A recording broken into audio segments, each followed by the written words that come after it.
Google X మాజీ business chief మో గవ్దత్ AI గురించి ఆసక్తికరమైన హెచ్చరికలు చేశారు. రాబోయే 3 ఏళ్లలో ఏఐ మరింత శక్తివంతంగా మారుతుందని, దీంతో మనుషులు ఏఐతో కలిసి పనిచేయడం నేర్చుకోవాలని ఆయన సూచించారు. ఏఐ అనేది స్వతహాగా ప్రమాదం కాదని, కానీ కంపెనీలు మరియు ప్రభుత్వాలు దానిని ఉపయోగించే విధానం వల్ల అసలైన ముప్పు పొంచి ఉందని ఆయన పేర్కొన్నారు. పశ్చిమ బెంగాల్కు చెందిన కలితామాజీ అనే మహిళ తన జీవిత ప్రయాణంతో ఎందరికో స్ఫూర్తిగా నిలిచారు. గత 2 దశాబ్దాలుగా ఇళ్లలో పాత్రలు కడగడం, వంట పనులు చేస్తూ నెలకు 4,000 రూపాయల వరకు సంపాదించే స్థాయి నుండి ఆమె ఏకంగా కేబినెట్ మంత్రి స్థాయికి ఎదిగారు. బీజేపీ తరపున అస్సాం నియోజకవర్గం నుండి పోటీ చేసిన ఆమె తన సమీప టీఎంసీ అభ్యర్థిపై ఏకంగా 12,000 ఓట్ల మెజారిటీతో విజయం సాధించారు. 2024 ఎన్నికల ఫలితాలపై వైసీపీ నేత లక్ష్మీపార్వతి చేసిన వ్యాఖ్యలు రాజకీయ వర్గాల్లో చర్చనీయాంశంగా మారాయి.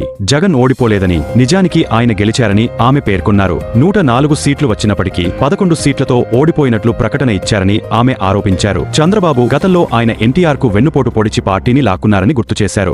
తెలంగాణలోని నిర్మల్ జిల్లా కొరకంటి తండాలో రాథోడ్ అర్జున్ మరియు ఆయన కుమారుడు శ్రీనివాస్ తమ ఇంట్లోని ఐరన్ కూలర్లో నీళ్లు పోస్తుండగా ఒక్కసారిగా విద్యుత్ షాక్ తగిలి అక్కడికక్కడే మరణించారు. వారిని రక్షించడానికి ప్రయత్నించిన అర్జున్ భార్యకు కూడా తీవ్ర గాయాలయ్యాయి. ఆర్సీబీ ఐపీఎల్ టైటిల్ గెలవడంతో కర్నూలులో అర్ధరాత్రి సమయంలో కొందరు ఫ్యాన్స్ భారీగా హంగామా చేశారు. ఈ క్రమంలోనే వారు 3 ప్రైవేట్ బస్సుల అద్దాలను ధ్వంసం చేస్తూ వీరంగం సృష్టించారు. వెంటనే రంగంలోకి దిగిన పోలీసులు వారిని చెదరగొట్టారు.